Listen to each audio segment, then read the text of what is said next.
안녕하세요.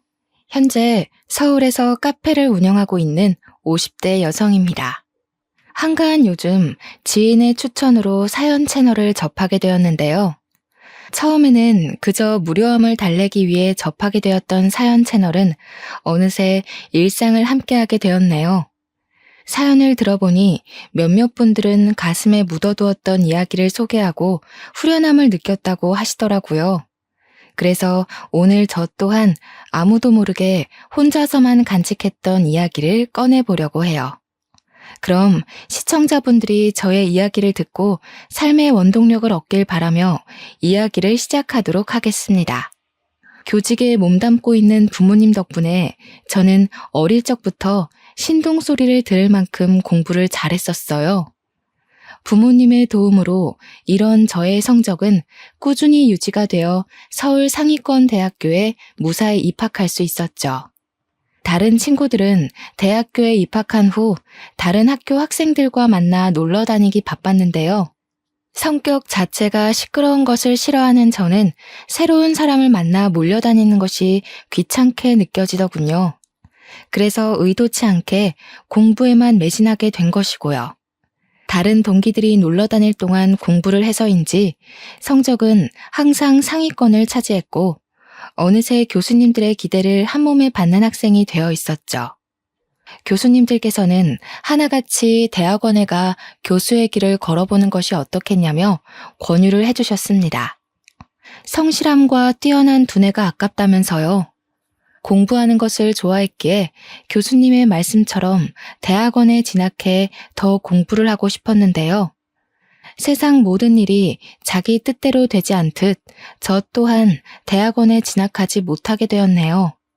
대학교를 졸업하자마자 가부장적이던 아버지의 뜻에 따라 맞선을 보고 결혼을 하게 되었거든요. 맞선을 보라는 말을 들었을 때만 해도 아버지를 설득해보려 노력을 했습니다. 왜 그런 말이 있잖아요. 아무리 깐깐하고 엄한 부모라고 해도 결국 자식을 이기는 부모는 없다는. 아버지 또한 그럴 거라고 생각했어요. 아무리 아버지가 가부장적이셨어도 딸이 간절히 설득을 한다면 대학원 정도는 보내주실 거라 여겼거든요. 하지만 아버지는 외동딸의 투정으로 자신의 뜻을 꺾을 만큼 호락호락하지 않은 분이셨어요. 대학원 얘기가 나오면 역정을 내시는 아버지로 인해 결국 맞선을 나가게 되었고요. 다른 사람들이 보기에 멀쩡히 대학교까지 보낸 딸을 빨리 시집 보내려는 아버지가 이상하다고 생각할 수도 있는데요. 여기에는 그만한 사정이 있었습니다. 사실 저는 어렸을 때부터 몸이 약해 툭하면 쓰러지기 일쑤였는데요. 아버지께서는 이런 약한 몸을 걱정하셔서 외동딸인 저에게 하루라도 빨리 짝을 지어주려고 한 것이었죠. 그렇게 남편과 처음 맞선을 보게 된 것이죠. 아버지의 강요로 인해 어쩔 수 없이 나온 맞선 자리였지만 남편은 수더분하고 참 괜찮은 사람이었어요. 남편과 만나는 횟수가 많아질수록 그 생각에는 변함이 없었고 결국 맞선을 본 지 한 달 만에 남편과 결혼을 하게 되었답니다. 다른 사람과 맞선을 본다고 해서 남편보다 더 나은 사람이 나타날 것 같지는 않았으니까요. 결혼 후에는 남편이 일하고 있는 회사 근처로 이사를 가 그곳에서 신혼생활을 시작하게 되었답니다. 물론 서로 처음부터 사랑 때문에 시작한 결혼이 아니었기에 서로에게 딱 맞는 배필이라는 생각은 들지 않았지만 저희 부부는 서로에게 양보하고 배려하려고 했기에 큰 문제없는 신혼생활을 보낼 수 있었네요. 남편에게 고맙기도 했어요. 남편이 대기업에 다니는 덕분에 안정적으로 전업주부 생활을 할 수 있었으니까요. 그리고 신혼생활을 보낸 지 1년 만에 저희 부부 사이에서는 사랑스러운 딸아이가 태어나게 되었죠. 주변 지인들은 아이를 키울 바에는 차라리 매일 야근을 하겠다고 선언을 할 정도로 아이를 키우는 것이 힘들다며 푸념을 했는데요. 타고나길 순하고 착하게 태어난 딸 덕분에 저희 부부는 육아가 힘들기는커녕 오히려 즐거웠는걸요. 하루하루 커가는 딸아이의 모습을 옆에서 지켜보는 것은 그 무엇과도 바꿀 수 없는 큰 기쁨이었고요. 딸아이를 볼 때면 행운을 가져다 준 복덩이라는 생각이 들 정도로 딸아이가 태어난 후 저희 부부에게는 좋은 일만 일어났답니다. 청약에 당첨돼 더 좋은 곳으로 이사를 갈 수 있었던 것은 물론 과장에 머물러 있던 남편은 차장으로 승진까지 했거든요. 무탈하게 지내던 저희 가족은 딸아이가 고등학교에 올라가게 된 후 이사를 가게 되었어요. 청약이 당첨된 아파트는 남편이 다니는 회사와 멀다는 이유로 다른 사람에게 세를 주고 있었지만 고등학생이 된 딸에게 더 나은 교육 환경을 제공해주고 싶었기에 이사를 가게 되었죠. 딸아이에게 공부하기 좋은 환경을 만들어주기 위해 이사를 가긴 했지만 친구가 없어 힘들어하는 딸아이의 모습을 보니 후회가 되더라고요. 괜한 욕심으로 인해 딸아이에게 상처를 준 건 아닌가 하는 생각이 들기도 했습니다. 하지만 그것도 잠시 본성이 밝고 씩씩한 딸은 새로운 환경에 금방 적응을 해 학교 생활도 잘하며 곧잘 좋은 성적을 받아오더군요. 그리고 3개월 후 딸아이는 처음으로 집에 친구를 데려왔네요. 딸아이가 말하길 집으로 데리고 온 친구가 자신의 학교 생활을 잘할 수 있도록 도와준 은인이라고 하더군요. 그 말을 들으니 딸아이의 친구에게 더없이 고마웠어요. 그 후로도 딸아이의 친구는 종종 저희 집으로 놀러 오게 되었죠. 딸아이와 둘도 없는 사이가 된 아이에게 항상 고맙다는 생각을 했는데요.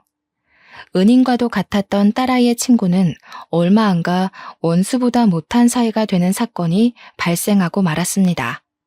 시어머니의 칠순잔치로 인해 100만 원가량의 현금을 뽑아 집으로 돌아왔을 때였죠. 집에는 여느 때와 같이 학교 숙제를 하고 있는 딸아이와 딸아이의 친구가 있더군요. 아이들에게 저녁을 차려주고 있었지만 마침 아파트 반상회가 있어 간단한 간식거리만 챙겨준 뒤 집을 비우게 되었어요. 미안한 마음에 반생회 모임에서 일찍 일어나 집으로 돌아오게 되었고요. 그런데 집으로 오니 이미 딸아이의 친구는 집으로 돌아간 후였죠. 이미 간 아이를 다시 부를 수 없기에 딸아이의 저녁만 차려준 뒤 안방으로 들어오게 되었고요. 안방에 들어온 후 제일 먼저 100만 원을 가방에 넣으려고 했는데요. 놀랍게도 봉투에 있어야 할 100만 원은 소리 소문 없이 사라져 있더군요. 깜짝 놀랄 수밖에 없었어요. 반상회 모임에 나갈 때만 해도 멀쩡하게 있던 100만 원이 갑자기 사라지다뇨. 말이 안 되잖아요. 그래서 제일 먼저 딸아이의 방을 찾아갔어요. 너 엄마 서랍에 있던 100만 원 건드렸니? 그 큰돈을 내가 뭐하러 엄마 몰래 건드려. 금방 들통날 텐데. 엄마 아까 반상회 나갔잖아. 반상회 모임 갔다가 흘리고 온 거 아니야? 나는 진짜 아니니까 다시 잘 찾아봐. 역시나 딸아이는 자신이 한 짓이 절대 아니라며 손사래를 쳤어요. 딸아이가 지갑에 손을 댄 적이 있다면 의심을 할 테지만 한 번도 허락 없이 저희 부부의 지갑에 손을 댄 적이 없기에 차마 딸아이를 의심할 수 없었네요. 고심하던 순간 딸아이의 친구가 급히 집으로 돌아간 것이 떠올랐습니다. 그래서 딸아이에게 그 아이가 사는 곳의 주소를 받아 찾아가게 된 것이죠. 이쯤 되니 갑자기 100만 원이나 되는 큰 돈을 왜 훔쳤을지 궁금했어요. 한편으로는 이미 100만 원이란 큰 돈을 다 써버렸으면 어떡하나 걱정이 되기도 했고요. 딸아이가 알려준 주소는 오래된 다가구 주택이 모여있는 곳이었는데요. 딸아이의 친구는 그 중에서도 제일 후미지고 높은 곳에 위치한 판자촌이었습니다. 문을 두드리자 딸아이의 친구는 바로 문을 열더군요. 딸아이의 친구는 제가 자신의 눈앞에 있다는 사실에 깜짝 놀란 표정이었어요. 요리조리 누나를 굴리는 아이의 모습을 보자 확실히 100만 원을 훔쳐간 것이 맞구나 확신이 들었습니다. 안방에 있던 100만 원 네가 가지고 갔니? 네. 자신은 아니라며 딱 잡아댈 줄 알았는데 딸아이의 친구는 의외로 순순히 100만 원을 가지고 간 것이 자신이라고 인정을 했어요. 문을 두드릴 때만 하더라도 남의 돈에 손을 댄 행동을 따끔하게 혼내야겠다고 생각했지만 막상 벌벌 떨고 있는 아이의 모습을 보자 그렇게 못하겠더라고요. 그래서 화를 내는 대신 차분하게 왜 100만 원에 손을 댔는지 물어보았죠. 차분하게 이유를 묻자 딸아이의 친구는 울먹이며 100만 원에 손을 댄 이유를 털어놓기 시작했네요. 죄송해요. 아줌마나 연희가 저한테 해주던 걸 생각하면 절대로 그러면 안 됐는데 엄마 수술비가 모자라서 어쩔 수가 없었어요. 엄마가 수술을 하셨다고? 혹시 어디가 많이 아프시니? 사실 저희 엄마가 암에 걸리셨거든요. 지금까지는 보험회사에서 나오는 보험금으로 꾸역꾸역 버텼었는데 얼마 전에 아빠가 엄마 보험금으로 나온 돈을 가지고 도망가서요. 내일 당장 수술인데다가 돈이라고는 집에 있는 현금 10만 원이 전부여서 그만. 정말 죄송해요, 아줌마. 그러면 안 됐었는데 100만 원 보자마자 눈이 뒤집혀서 배은망덕하게 아줌마가 저한테 잘해주신 것도 까먹고 그만 실수를 저지르고 말았어요. 처음에는 아이의 말을 쉽게 믿을 수가 없었습니다. 아무리 어리다고는 해도 돈 앞에서는 얼마든지 영악해질 수 있는 게 사람이잖아요. 하지만 딸아이의 친구를 따라 병실에 들어간 후 저는 그 아이의 말을 믿을 수밖에 없었네요. 침대에는 위태롭게 산소 호흡기를 꽂은 채 앙상하게 말라있는 여자가 누워 있었거든요. 숨만 간신히 쉬고 있는 여자를 보자 가슴이 찡하게 울려오더군요. 아직 20살도 안 된 어린 것이 수술비가 없어서 얼마나 발을 동동 굴렀을까라는 생각 때문에요. 그리고 이런 안타까움은 아픈 아내와 딸을 두고 도망갔다는 남자에 대한 의아함으로 이어졌어요. 딸아이의 친구에게 물어보자 부끄러운 듯 우물쭈물하던 아이는 남자에 대한 설명을 해주었죠. 원래부터 도박 중독자였던 아빠는 엄마와 이혼을 한 후에도 몰래 집으로 들어와 돈을 들고 도망을 가기 일쑤였다고 해요. 아빠가 집안을 쑥대밭으로 만들고 갈 때면 엄마는 술을 마셨었는데요. 처음에는 한 병으로 시작하던 주량이 나중에는 주체할 수 없을 정도로 늘어나 결국 암에 걸리기까지 했다더군요. 기가 막혔습니다. 결국 아이의 엄마가 아프게 된 것도 착하던 아이가 남의 돈에 손을 대게 된 것도 모두 아빠라는 작자가 도박에 손을 대며 생긴 일이잖아요. 죄송하다며 연신 고개를 조아리는 아이의 모습을 보니 착잡했던 마음은 더 깊어만 졌고요. 잘못된 선택을 할 수밖에 없었던 아이의 마음을 떠올리자 마음은 무거워졌고 결국 직접 나서서 병원비를 해결하기로 마음을 먹게 되었네요. 통장에는 남편 몰래 아파트 아이들의 공부를 도와주며 모아두었던 500만 원이 들어있었거든요. 모든 병원비를 내주자 딸아이의 친구는 오열하다시피 하며 몇 번이나 감사하다는 인사를 했습니다. 자신이 열심히 일을 해 꼭 돈을 갚겠다는 말까지 하면서요. 아직 고등학생밖에 되지 않은 딸아이의 친구에게 당장 500만 원을 갚으라는 말은 하고 싶지는 않았어요. 그래서 성인이 된 후 차근차근 갚으라는 말을 한 것이고요. 원래부터 성실하고 공부까지 잘하는 딸아이의 친구가 500만 원을 갚을 거라 믿어 의심치 않았습니다.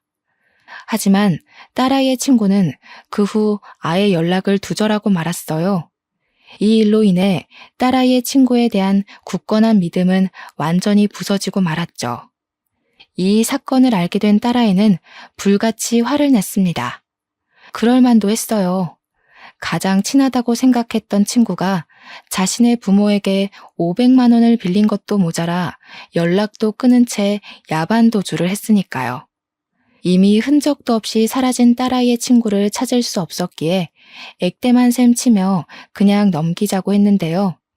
그 말을 듣자 딸아이는 절대 그냥 둘 수 없다며 펄쩍 뛰더군요. 말도 안 돼. 엄마 미쳤어? 얌체같이 남의 집 돈이나 탐내는 애랑 친하게 지낸 것만 생각해도 속이 뒤집힐 것 같은데 엄마까지 도대체 왜 그래?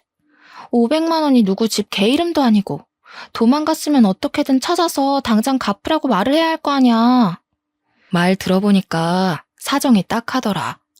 아빠라고 하나 있는 사람은 도박에 미쳐서 제 처랑 자식도 버리고 도망간 것도 모자라서 수술비까지 가지고 도망갔다고 하던데 딱하지 않니? 그냥 없는 돈이었던 셈치고 우리가 눈 감아주자. 잘났어, 정말. 세상 착한 일은 엄마 혼자 다 하지? 엄마는 도대체 사람이 왜 그렇게 물러 터졌어? 걔가 엄마 돈 먹고 도망치려고 거짓말한 거일 수도 있잖아. 다른 사람들은 돌다리라도 두드려보고 건넌다고 하는데 엄마는 어떻게 된 게 허술한 나무 판자떼기를 그냥 지나갈 수가 있냐고. 이미 끝난 일이잖아. 그렇다고 우리한테 큰 피해를 준 것도 아니고. 어디 지연이를 우리가 하루 이틀 보니? 우리한테 사기칠 사람 아니란 거 네가 제일 잘 알잖아. 그러지 말고 우리가 이해해주자. 아빠란 작자는 도망가고 하나밖에 없는 엄마는 아파서 사경을 헤매고 있는데 그 어린 것이 어떻게 제정신일 수가 있겠니? 작정하고 꾸민 일일 수도 있지. 세상에 믿을 사람이 어디 있다고. 제정신이 아닌 게 아니라 뽕으로 받은 500만 원을 갚기 싫었던 거겠지. 엄마가 뭐라고 하던 나는 지연이 찾아내서 500만 원도 돌려받고 사과도 받을 거야. 엄마는 죽었다 깨어나도 지연이 못 잡겠다고 하는데 나라도 나서야 그 돈 받지. 딱한 사정을 눈감아 주려고 했지만 제 아빠를 닮아 불같은 성정을 가진 딸아이는 절대 용서할 수 없다며 씩씩거리기까지 하더군요. 몇 번이나 말려보았지만 한 번 눈이 돌아간 딸아이에게 알량한 말 따위는 전혀 효과가 없었네요. 그 후 딸아이는 주변 지인들에게 수소문하여 저에게서 500만 원을 빌려간 친구를 찾으려 했지만 아이의 노력과는 달리 3개월이 지나도 그 아이를 찾기는커녕 흔적도 찾기가 어려웠는걸요. 결국 반년이 지나자 딸아이 또한 친구를 찾는 것을 포기하게 되었습니다. 대학교에 입학한 딸아이는 이전과 달리 무척 바쁜 나날을 보냈거든요.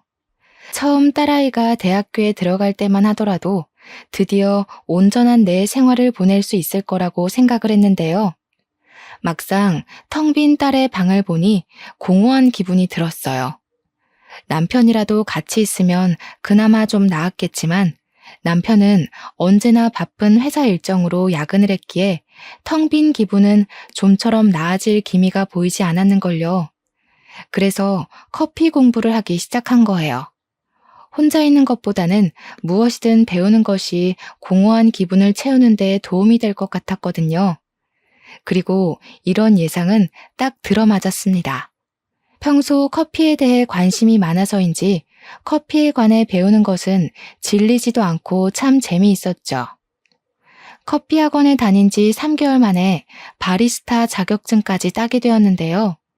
처음에는 그저 자격증만 따고 끝내자고 생각했었지만 시간이 지나다 보니 점차 욕심이 생기더군요. 나만의 카페를 차려서 다른 사람들에게 커피를 내려주고 싶다는 욕심이요. 남편에게 이런 작은 소망을 제일 먼저 이야기하게 됐는데요. 남편은 카페를 차린다는 소리를 듣자마자 콧방귀부터 끼며 무시를 했네요. 당신이 카페를 차린다고? 쓸데없는 소리 하지 말고 밖에서 뼈 빠지게 고생한 신랑 밥이나 잘 차려주고 집안 살림이나 잘해. 당신은 안에서 새는 바가지 밖에서 샌다는 말도 몰라? 집에만 눌러 앉아서 사업하는 걸 너무 쉽게 보나 본데 사회생활 한 번 안 해본 당신이 할 줄 아는 게 뭐가 있다고 카페 차린다는 말을 해? 괜히 나댔다가 일 키우지 말고 그냥 집에서 밥이나 하면서 살아. 그게 당신한테 어울리니까. 당신 말을 왜 그렇게 해? 나 쉽게 보고 카페 한다고 말한 거 아니고 나도 나름대로 공부하고 고심해서 말한 거야. 당신 말대로 나 제대로 된 사회생활 한 번 안 해본 가정주부인 거 맞고 터무니없는 소리 하는 게 맞을 수도 있어. 근데 남편이면 아무리 터무니없는 소리라고 해도 들어줘야 하는 거 아니야? 밖에서 돈 벌어오는 것도 피곤한데 내가 당신 헛소리 하는 것까지 들어줘야 돼? 괜히 지나가는 바람에 쓸데없는 생각하지 말고 집안 살림이나 잘해. 남편의 말을 들으니 슬슬 짜증이 나더군요. 치사해 보일까 말은 못했지만 사실 제가 남편보다 더 좋은 대학교에 나왔었거든요. 가부장적이던 아버지의 강요가 아니었다면 남편보다 더 좋은 기업에 가서 일을 할 수도 있었고요. 그렇다 보니 남편이 못 배운 사람 취급하는 것을 도저히 견딜 수가 없었네요. 내가 카페 차리는데 당신한테 돈을 보태달라고 한 것도 아니고, 그렇다고 카페 운영을 같이 하자고 한 것도 아닌데 왜 자꾸 삐딱하게 나오는 건데? 내가 집에서 살림만 하자고 당신이랑 결혼한 줄 알아? 당신은 주말마다 등산이며 낚시며 한 주도 안 거르고 나가서 놀면서 나는 왜 집에 처박혀서 살림만 해야 되는데? 아, 참나. 어디 집에서 살림만 하는 여자랑 밖에서 일하는 남자랑 같아? 지금까지 편하게 집에서 살림만 하게 해줬더니 이제 남편한테 바락바락 대들기나 하고 쓸데없이 바람 넣는 옆에 애들 때문에 막 나오나 본데 당신 지금 다니는 커피 학원인가 뭔가 하는 거 당장 그만둬. 그리고 앞으로 내 앞에서는 카페 차린다는 말 꺼내지도 마. 나는 내 여자가 다른 남자 앞에서 실실 웃음이나 흘리면서 돈 버는 꼴은 죽어도 못 보니까. 알았어? 정말 어이가 없었습니다. 엄연히 커피와 디저트를 즐기기 위해 만들어진 카페를 옆에서 커피나 따라주는 다방 취급을 하다니요. 꽉 막힌 남편의 사고방식을 이해할 수 없을 뿐더러 후회도 되더라고요. 이렇게 꽉 막힌 남자와 결혼해 하고 싶은 일을 포기해야 하는 현재 상황이 말이에요. 그리고 이런 남편의 반대는 오히려 승부욕을 끌어올렸고 될 대로 되라는 심정으로 대출을 받아 카페 사업을 시작하게 되었죠. 물론 처음에는 대출금을 갚지 못할 정도로 장사가 되지 않으면 어쩌나 걱정하기도 했지만 결과는 성공적이었어요.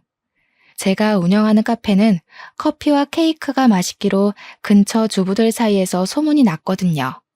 덕분에 남편의 주머니에서 나온 쥐꼬리만한 생활비로 살 때와는 비교도 할 수 없을 정도로 풍족한 생활을 할 수 있게 되었죠.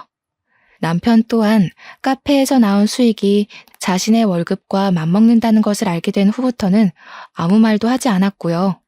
그렇게 오기 하나로 차렸던 카페가 동네 맛집으로 선정될 만큼 인기가 많아지는 동안 참 많은 것들이 변하게 되었답니다. 대학교를 졸업한 딸아이는 같은 직장에서 만난 사람과 결혼을 하고 남편은 30년 동안 다니던 대기업에서 은퇴를 했거든요. 은퇴한 남편은 하루 종일 하는 것도 없이 거실에 누워 텔레비전만 봤는데요. 그 모습이 한심하기보다는 참 심심해 보이더군요. 마치 가정주부 생활할 때 모습 같았고요. 그래서 남편에게 카페 운영을 같이 하자고 제안하게 되었네요.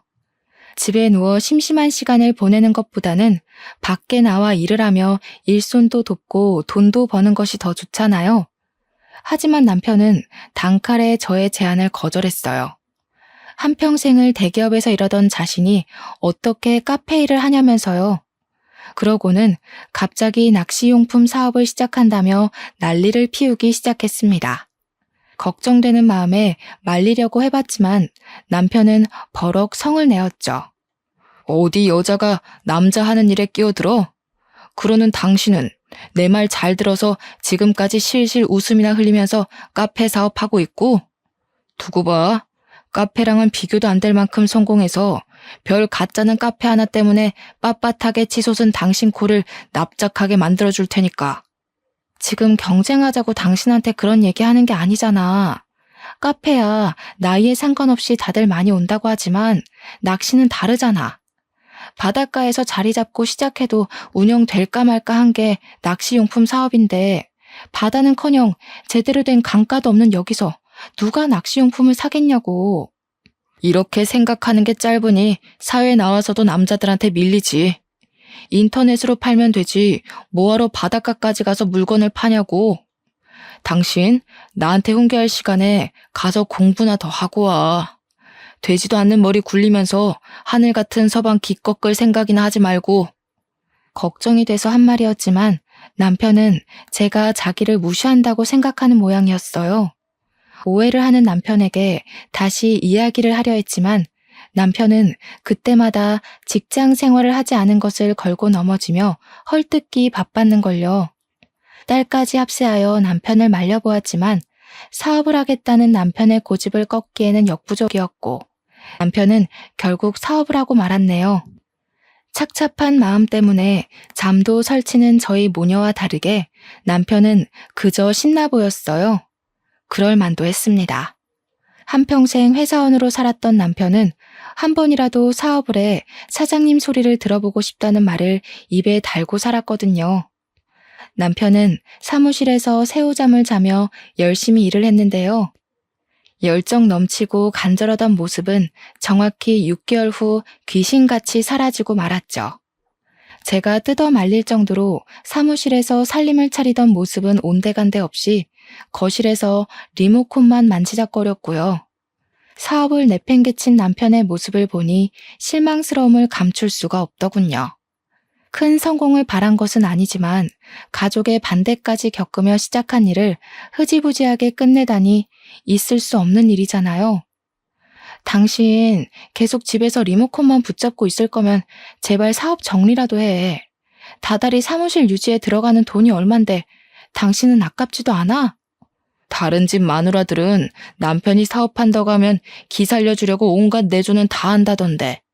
이거는 뭐 내조는커녕 잔소리만 하고 있으니 이래서 머리 검은 짐승은 거두면 안 된다고 하는 건데 내가 당신 하나 편하게 가정주부 시켜주겠다고 뼈 빠지게 일한 게 몇 년인데 그 은혜는 다 어디로 팔아먹으시고 쉬고 있는 남편 바가지나 긁어대는지.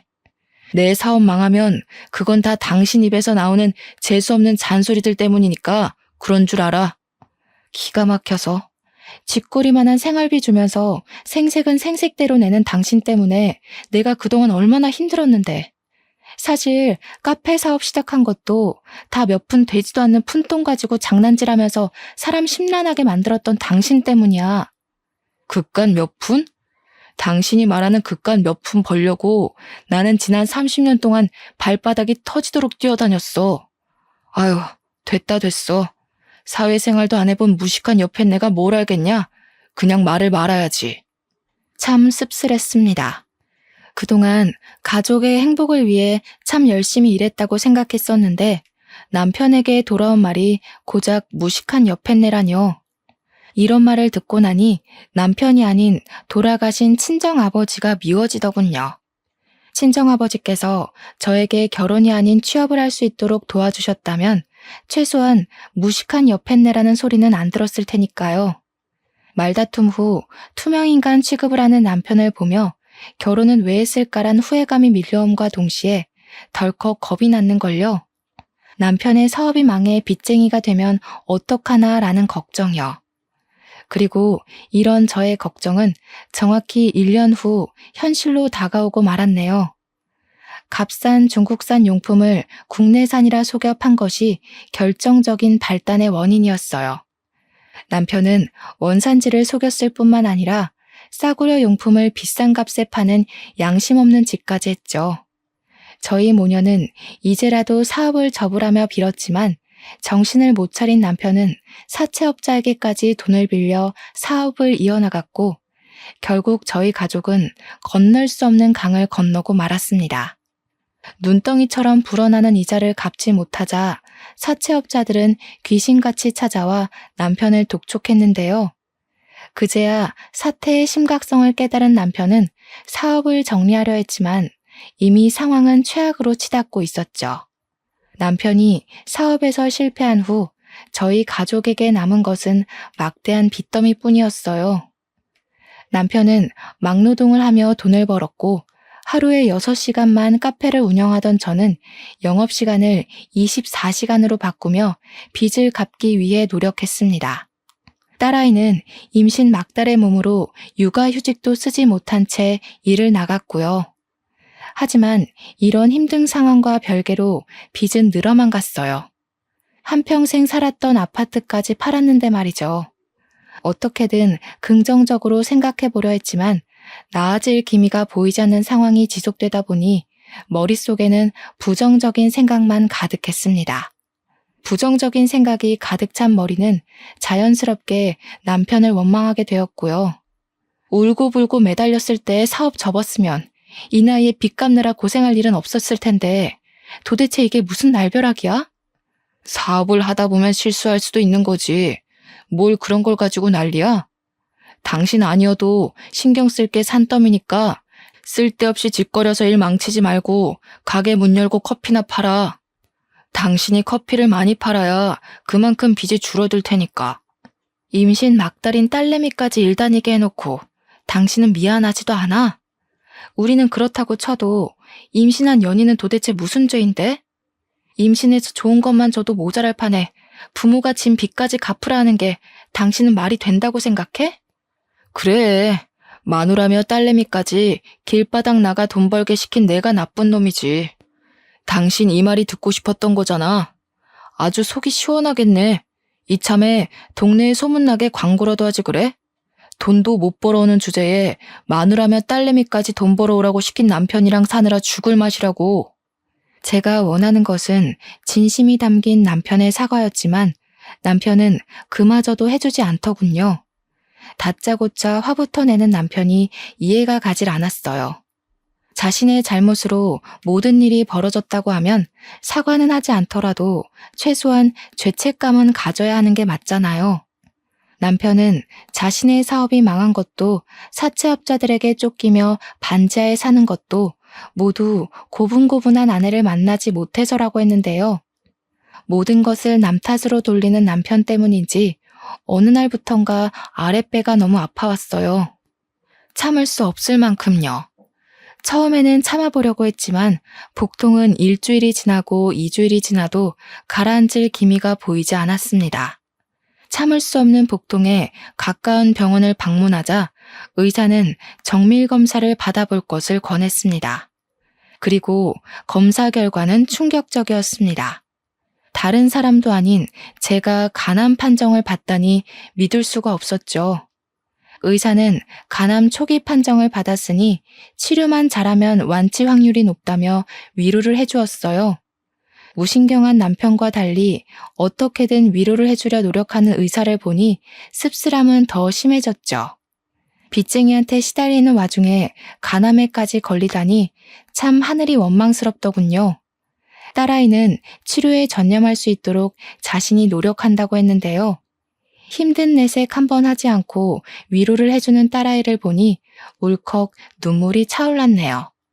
만삭의 몸으로 일을 하는 것도 힘들 텐데 못난 엄마의 위로까지 해준 거잖아요. 남편에게는 또 어떻게 말할지를 생각하니 집으로 돌아가는 길이 참 막막했어요. 당장 한 푼이 아쉬운 상황에서 카페 영업을 중단하고 치료에만 전념한다고 하면 빚더미는 금세 불어날 게 눈에 선했거든요. 그래도 용기를 내어 남편에게 말을 꺼냈죠. 참나. 한평생 내 돈이나 파먹으면서 살던 쌀벌레 같은 마누라 드디어 쓸모있나 싶었더니 암이라고 하네. 그래도 암 초기면 금방 죽을 건 아니잖아. 요즘 기술이 좋아져서 암 초기면 금방 털고 일어난다고 하던데. 당신 괜히 입원해서 쓸데없는데 돈 날릴 생각하지 말고 통원 치료하면서 카페 일 계속해. 아빠, 그게 무슨 말이야. 엄마가 누구 때문에 암에 걸렸는데 다 아빠가 사업한다고 엄마 속 썩여서 생긴 일 아니야. 애초에 아빠가 이상한 사업한다고 뻘짓만 안 했어도 말년에 엄마가 이렇게 고생할 일은 없었다고. 이 계집애가 누굴 닮아서 이렇게 건방지게 굴어? 딸이라고 하나 있는 건 평생 밥 먹게 해준 애비한테 대들지를 않나. 마누라는 말년에 아파 죽는다고 곤란 소리를 하지 않나. 집에 암탉이 시끄럽게 굴면 재수가 없다던데 사업 한번 엎어진 걸 가지고 집안의 가장을 원수보다도 더 못하게 여기고 딸년이며 마누라며 쌍으로 집안의 가장을 무시하는데 어디 전국 팔도에 나보다 더 복없는 놈 있으면 나와보라고 해. 진짜 기가 막혀서. 아빠가 그동안 가족한테 희생한 게 뭐가 있는데? 엄마한테 꼴랑 50만 원 쥐어주고 자기는 전국 팔도 사내짐이 다 먹으러 다녔으면서 아빠는 뭐가 그렇게 떳떳하고 당당해? 꼴랑 50만 원? 대학교 졸업할 때까지 지 손으로 돈도 제대로 벌어본 적 없는 게 어디 함부로 짓거려? 아빠, 뭘 단단히 착각하고 있는데 나 대학교 들어가고 나서 엄마한테 피해주기 싫어서 손에 닥치는 대로 일하면서 내 손으로 번 돈으로 용돈하고 학비 내면서 다녔어. 근데 뭐? 돈을 제대로 벌어본 적이 없다고? 이 개집애가 어딜 자꾸 애비 말하는데 토를 달아? 됐고, 당신 돈 벌 거 아니면 보험금으로 나온 돈 반 나누고 당장 이혼 서류에 도장 찍어. 난 병든 마누라 똥수발 들 생각 죽어도 없으니까. 병간호를 바란 것은 아니지만 남편의 입에서 이혼하자는 소리가 나올 줄은 몰랐네요. 아무리 사랑 없이 시작한 결혼이라지만 그래도 한 입을 덮고 지낸 시간이 20년인데 자기한테 이득이 없다는 이유로 사람을 일회용품처럼 버릴 줄은 몰랐는걸요. 남편의 반응을 본 딸 또한 남편과 당장 이혼부터 하라며 길길이 날뛰었고요. 딸아이는 계속해서 이혼할 것을 밀어붙였지만 저는 계속해서 이혼하는 것을 미뤄왔습니다. 미련하다고 생각하실 수도 있지만 시간이 지나면 남편이 정신을 차리고 이혼하자고 말한 것을 후회할 줄 알았거든요. 하지만 남편이 자신의 잘못을 깨달은 날은 오지 않았어요. 오히려 치료를 위해 입원한 병실까지 찾아와 이혼을 하라며 난동을 부렸죠. 계속해서 이혼을 강요하는 남편의 추태에 못 이겨 결국 이혼을 하게 되었습니다. 도저히 남편의 행패를 받아줄 재간이 없었으니까요.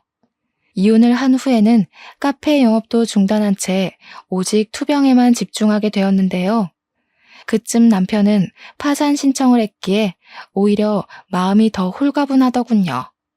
더 이상 갚아야 하는 돈을 신경 쓸 일은 없는 거니까요. 그래서 되도록 긍정적인 마음을 먹기 위해 노력하며 투병 생활에도 그 누구보다 적극적으로 임하게 되었네요. 하지만 빨리 낫고 싶다는 간절한 마음과는 다르게 몸은 하루가 다르게 나빠졌어요. 치료를 할수록 악화되는 몸 상태에 결국 카페를 처분하기까지 이르렀고요. 10년 넘게 운영하던 카페를 처분하는 것이 쉬운 일은 아니었지만 몸이 따라주지 않았기에 어쩔 수가 없었죠.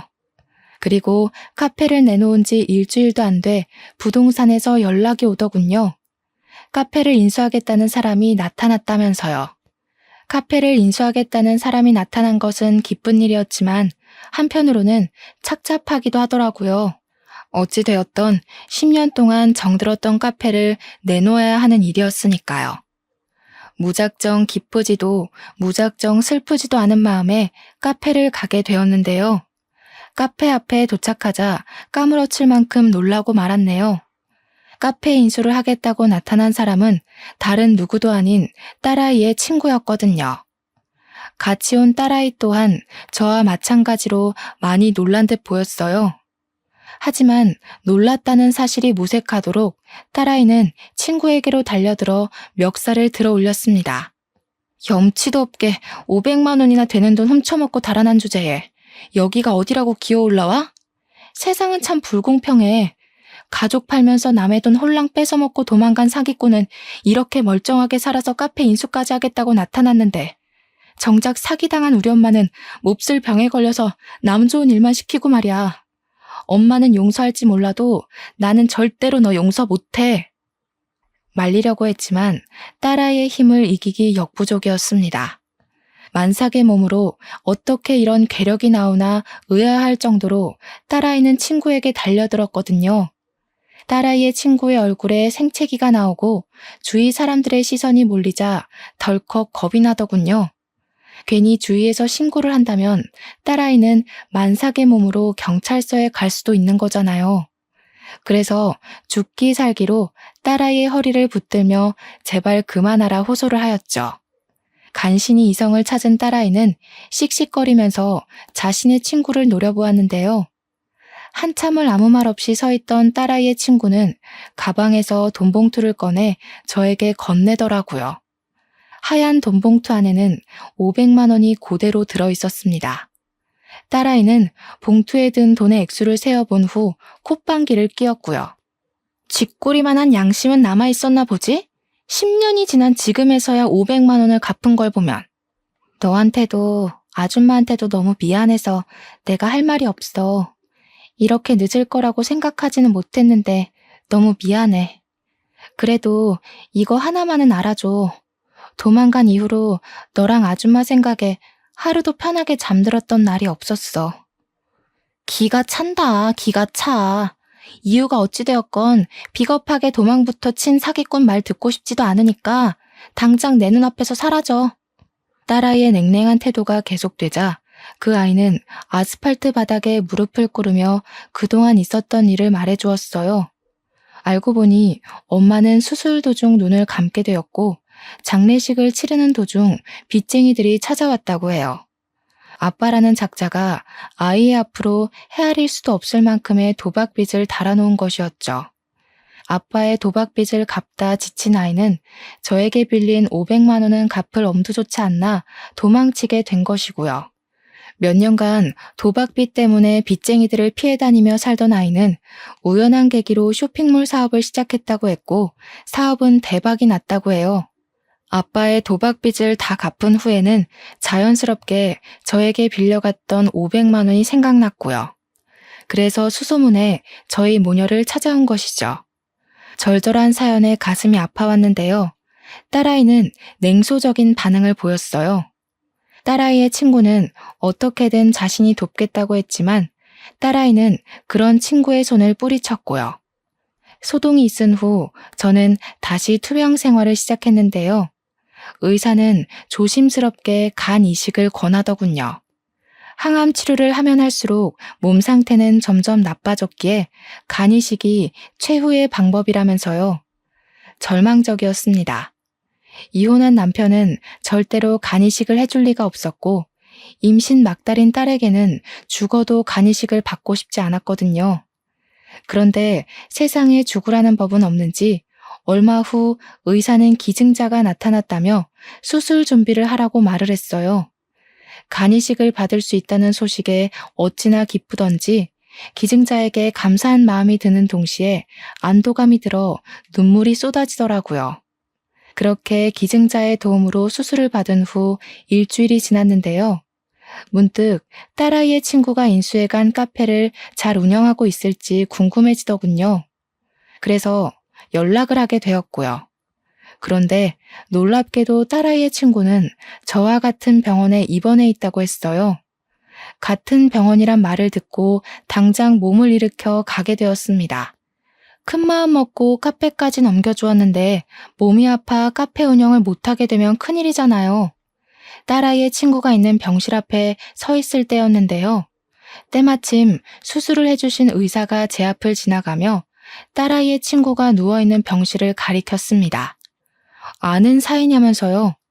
엄청 돈독한 사이셨나 보네요. 가족도 꺼려하는 간이식을 선뜻 하겠다고 나선 걸 보면. 네? 그게 무슨 말씀이세요? 간이식을 하다니요. 의사의 입에서 나온 말은 믿을 수가 없었습니다. 간이식을 해준 사람이 다른 사람도 아닌 딸아이의 친구였으니까요. 침대에 앉아있는 딸아이의 친구를 보자 다리에 힘부터 풀리더군요. 고마움과 함께 미안함이 밀려왔거든요. 왜 기증자인 것을 밝히지 않았냐고 묻자 딸아이 친구는 씁쓸한 미소만 지을 뿐이었습니다. 그깟 간이식 좀 했다고 제가 아줌마 돈을 가지고 도망간 사실이 변하는 건 아니잖아요.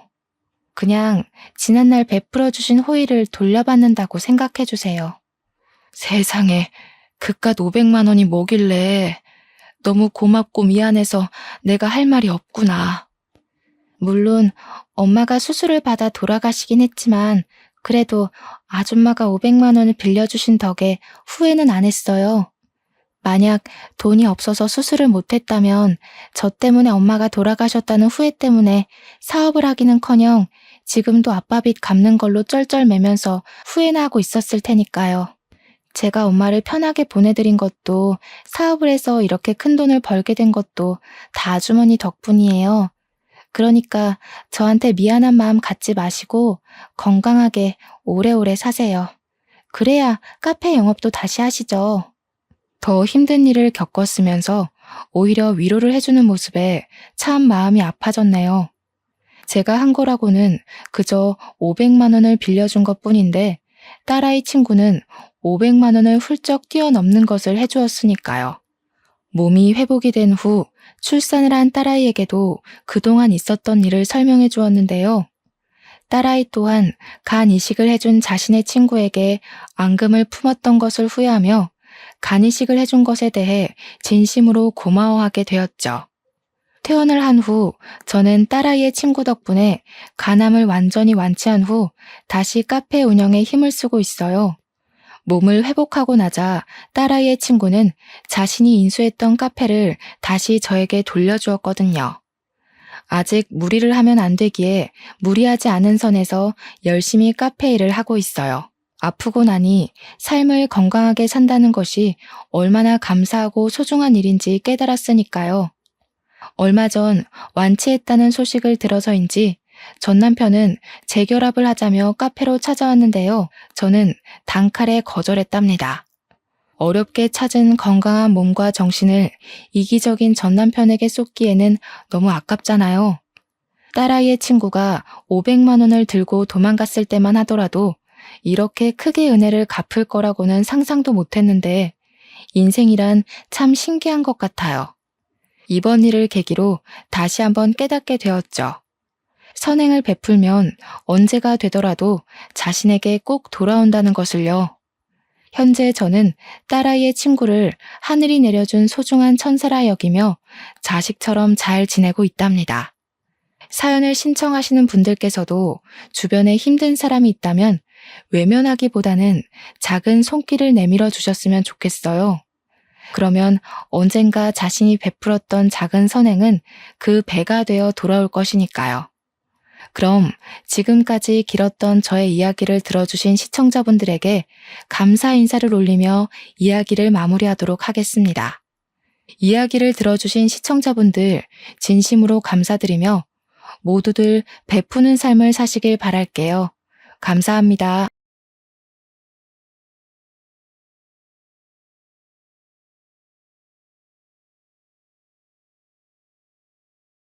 안녕하세요.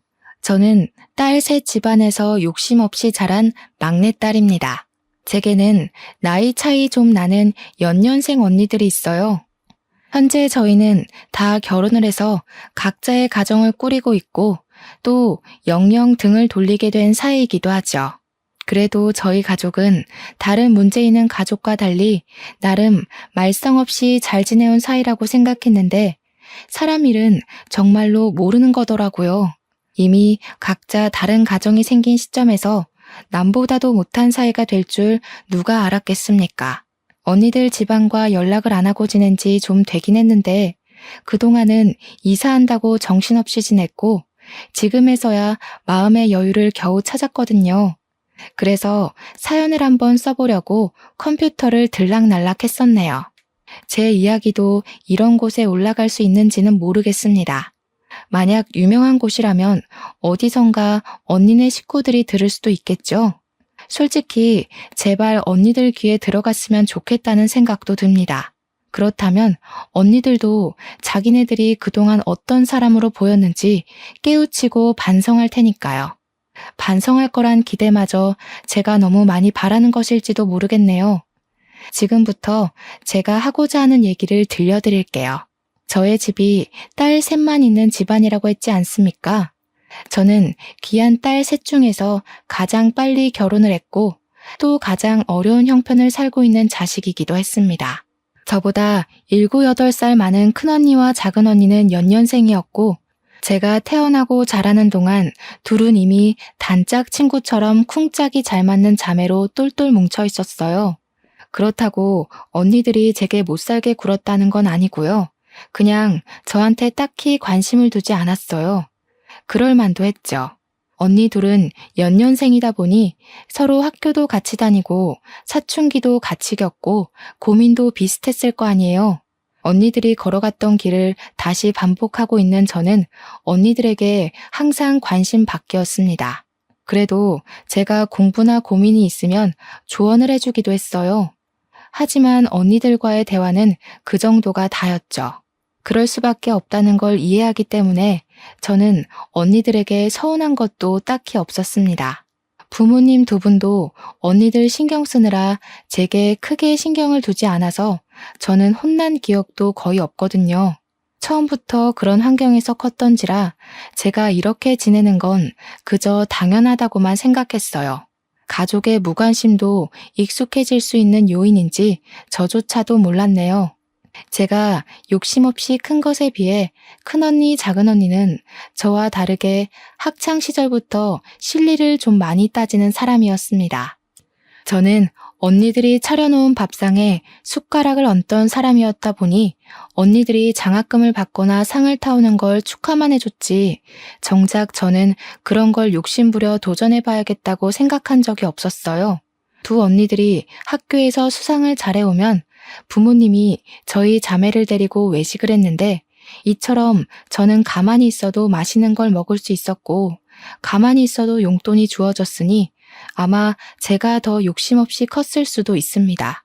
제 생각에도 언니들과 제가 부모 아래서 자랐는데 이렇게 다른 성향을 띨 수 있나 싶어 신기했어요. 저는 가족의 관심 말고는 뭐 하나 부족한 것 없이 컸다 보니까 돈에도 욕심이 없는 사람이었거든요. 그런데 언니들은 좀 달랐어요. 부모님과 외식하는 걸 좋아하는 저와 다르게 부모님이 주는 용돈에 집착을 많이 했었죠. 그리고 대학을 가면서 독립을 시작했을 때는 하고 싶은 쪽으로 전공을 선택하기보다는 돈이 되는 전공으로 진학까지 했어요. 그러면서 언니들은 제게도 한 번씩 조언을 해주었는데 돈 없으면 아무것도 못하는 게 이 세상이라고 부모님 꼴을 보라는 식으로 얘기를 했던 기억이 납니다. 언니들이 대학을 갔을 때 저는 언니들이 인식하는 부모님은 어떤 존재인지 알 수 있었어요. 언니들은 저희 집안의 형편을 굉장히 탐탁지 않게 보고 있었습니다. 자기네들이 잘난 부모님만 만났어도 진작에 하고 싶은 일 하면서 유학도 가고 스스로에게 투자도 많이 했을 거라고 하더군요. 언니들이 그렇게 생각할 수밖에 없었던 건 말 그대로 저희 집 형편이 그저 그런 게 맞긴 했어요. 언니들이 하고 싶어 하는 일을 지원해 주기엔 저희 집이 그만한 여유는 못 되었다는 겁니다. 언니들이 장학금을 받아올 때마다 부모님이 칭찬을 했던 것도 다 형편이 넉넉지 않았기 때문이었어요.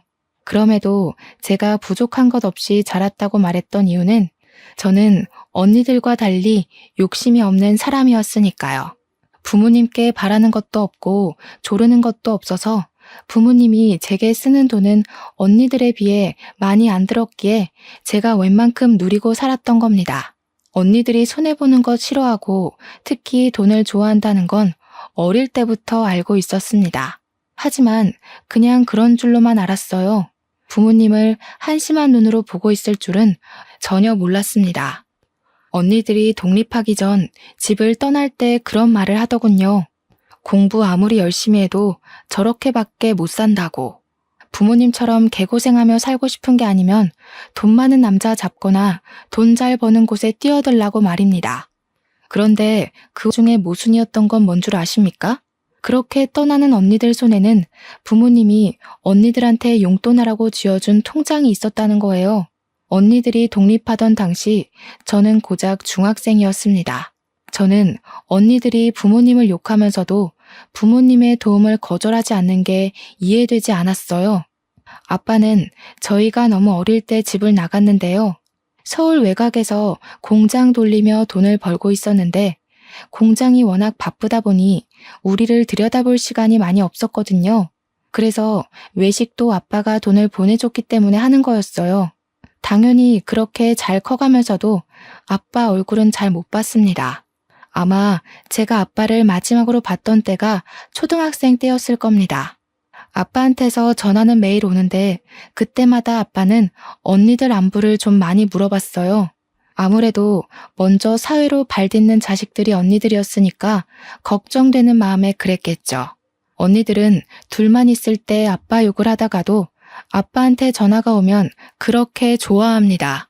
아빠한테 애교를 부리면 용돈을 주거든요. 어쨌든 아빠가 저희에게 생활비를 꾸준히 보내주는 덕에 저희 자매는 저까지 포함해서 무사히 대학을 갈 수 있었던 거예요. 언니들이 지나치게 현실적이라서 괜히 문제를 일으킬 수 있다고 생각하실 수 있는데 사실은 그 반대였어요. 분란을 일으키는 사람은 늘 저였다는 겁니다. 언니들이 성적과 상금에 치열하게 도전할 때 저는 욕심이 너무 없어서 늘 친구들과 놀이터에서 놀았고 문방구에서 군것질을 했었거든요. 그럼에도 엄마는 제가 건강하게 자라주는 것만으로도 충분하다고 그리 간섭을 크게 하지 않았고, 그래서 제가 언니들과 달리 마음 편하게 성장했던 것도 있습니다. 그런데 너무 마음이 해이했기 때문일까요? 사회가 얼마나 무서운지도 모르고 제가 덜컥 임신을 해버렸지 뭡니까? 네, 사고 친 거였어요. 대학 들어가고 남자친구가 생겼는데 그만 술 먹고 실수를 해버린 거죠.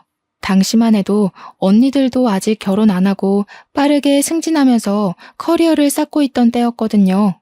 그런데 뭣도 아닌 제가 대학 졸업도 안 한 학생 신분으로 큰 사고를 친 거였어요. 그 때문에 처음으로 저희 집안에선 저 때문에 떠들썩했습니다.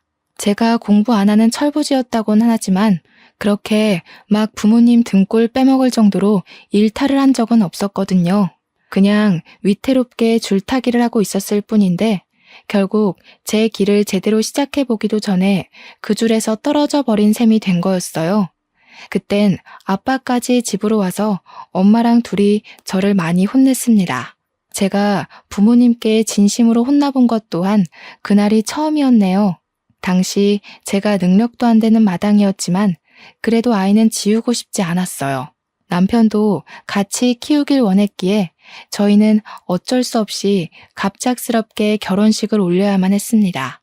그래도 한편으로 좋았던 건 아빠를 오랜만에 만날 수 있었다는 거예요. 제가 엄마도 좋아하지만 아빠를 무척 그리워했거든요. 아빠가 공식적으론 언니들만 챙기긴 했어도 뒤에서 저를 많이 보살펴줬어요. 용돈보다는 먹는 걸 좋아하는 제게 아빠가 개인적으로 문자를 남겨서 치킨 쿠폰을 보내줬는데 저는 그게 너무 좋았습니다. 사실 치킨 쿠폰을 좋아했다기보단 저를 신경 써주는 아빠의 관심이 좋았던 건데 아빠한텐 제가 치킨에 환장하는 딸로 비쳤을 수도 있겠네요. 아빠는 유리 공장을 운영하는 사람이에요. 일 때문에 제 결혼식 날까지 조금 지각을 했었거든요. 깔끔한 정장을 입었음에도 공장 열 때문에 피부가 많이 꾀지지한 상태로 왔더라고요. 다들 처음에는 우리 아빠인지 몰라봐서 아빠가 신부 대기실을 기웃거리자 불편한 시선으로 힐끔거렸어요. 뒤늦게 알아본 저희 자매가 나서서 아빠를 반겼더니 그제야 사람들도 아빠를 대접해줬습니다. 아빠는 공장이 성공적으로 돌아가는지 축의금을 정말 거하게 줬어요. 그것뿐만 아니라 그날까지도 저희에게 용돈을 따로 크게 챙겨줬죠. 말론 그동안 못 챙겨준 용돈 한꺼번에 몰아주는 거라며 빼지 말라고 받으라 하더라고요. 저는 아빠 손을 잡고 결혼할 수 있다는 것만이 기뻤는데 언니들은 무엇보다 용돈에 기뻤나 봅니다. 받자마자 뒤돌아서 금액이 똑같이 들었는지 확인하더라고요. 아빠는 그걸 지켜보면서 그저 언니들을 귀엽게만 봤어요. 저는 언니들이 부모님을 어떻게 생각하는지 중학교 때부터 알았기 때문에 언니들이 용돈에만 혈안이 되어 있는 모습이 그리 마음에 들진 않았습니다. 그렇다고 어떻게 잔소리를 덧붙이진 못했어요. 저보다 한참 언니들이잖아요. 저보다 세월을 먼저 앞서간 사람들이니 어련히 잘해먹고 잘 살겠지 생각했죠. 그렇게 사고를 쳐서 일찍 결혼을 하게 되었지만 저는 정말 잘 살았습니다. 남편 되는 사람도 일반 회사에서 성실하게 일하는 사원이었는데 봉급이 높은 건 아니었지만 그래도 저희 부부는 서로 아껴 쓰며 친정집에 합가하여 잘 지냈어요. 딸을 낳고 나서는 아무래도 둘이 살던 것과 달라서 형편이 좀 쪼들렸는데 그나마 친정엄마가 있었기 때문에 먹고 사는 게 문제될 만큼은 아니었습니다. 이렇게 사는 게 고되긴 해도 서럽지 않았던 건 고나리지라는 시부모가 없었기 때문인데요. 시부모님은 남편 어릴 때 일찍 돌아가셔서 남편은 친척 집에서 컸다고 했습니다. 저보다 남편이 더 결혼을 하고 싶어 했는데 그 이유는 남편 말로는 결혼을 하면 친척 집에서 완전히 독립할 수 있었고 그립던 가족이 돌아온 것 같다고 했어요. 아마 한량으로 살던 제 마음을 단단하게 붙잡아준 사람이 남편이 아닌가 싶어요. 부모님이랑 언니들도 저에게 이렇게까지 가정에 대한 책임감을 갖도록 만들어주진 못했는데 남편의 진심을 통해서 저는 아이와 남편에게 최선을 다하는 가족이 될 거라고 다짐했거든요. 그래서 남편만 벌이를 해오는 것이 마음 불편했어요. 아무래도 애를 키우려면 남편 혼자서 경제 부담하는 건 힘들 테니 저도 일을 하고 싶더라고요. 하지만 문제가 뭔지 다들 아시죠? 아이를 봐줄 사람이 필요하다는 거요. 친정엄마한테 감히 부탁하기 미안해서 며칠간 좋은 방법만을 고민하고 있던 차였어요. 아무래도 제 얼굴에서 티가 났나 보더라고요. 친정엄마가 제 고민을 알고 저더러 일 나가봐도 된다고 흔쾌히 제안해 주었습니다. 엄마가 딸 셋을 키운 사람이야. 손녀 하나 보는 거 힘들겠어? 초보 엄마인 너보다는 그래도 이 엄마가 경력자인데 잘 봐도 내가 잘 보지. 보미는 걱정 말고 박서방 고생하는데 같이 좀 도와줘. 엄마한테 너무 고마워서 저는 그 뒤로 엄마에게 꼬박 용돈을 챙겨줬습니다. 엄마는 아빠가 용돈 따로 준다며 한사코 거절을 했는데 아빠가 주는 돈은 엄마 용돈이기도 하지만 사실상 생활비거든요. 물론 이제 저희 자매가 다 커서 생활비가 넉넉하게 남긴 할 겁니다. 그래도 엄마가 자식 덕 보는 기분을 느끼게 해주고 싶었어요. 언니들은 부모님 결혼 기념일이나 생신, 명절 등등 기념일이 아니면 딱히 용돈을 주진 않았거든요. 아빠는 제 결혼식 이후 또다시 잘 보지 못하고 있었는데 언니 둘이 차례대로 시집을 갈 때쯤 아빠를 또 볼 수 있었습니다. 그때마다 아빠는 저희 자매에게 해줄 것이 없다고 미안하다고 용돈을 더 많이 챙겨줬고 조만간 친정에 모여서 식구끼리 밥 한 끼 거하게 하자고만 남긴 뒤 또 금세 떠나버렸어요. 항상 그랬던 일이니까 저희는 아빠를 수년에 몇 번 보는 걸로 쉽게 만족했습니다.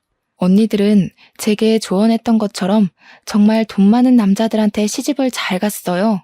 형부들이 전부 사업으로 성공한 사람들이라서 친정 부모님의 도움 없이 잘만 살았습니다. 그 때문에 저는 어릴 때부터 나만 지금까지 가장 복병인 자식인 줄 알았어요. 언니들이 욕심이 과하다고 하더라도 저렇게 부모님 속 안 썩이고 잘만 사는데 저만 엉터리로 살아왔다고 생각이 들었어요. 부모님한테 죄송해서 결혼하고 난 뒤 더 효도하고자 신경을 많이 썼습니다. 그러나 자식의 진짜 얼굴은 부모에게 문제가 터졌을 때 나타난다는 걸 뒤늦게 알았어요. 엄마 건강에 적신호가 켜졌을 때가 되어서야 문제아는 제가 아니라 언니들이었다는 걸 확실히 확인했죠.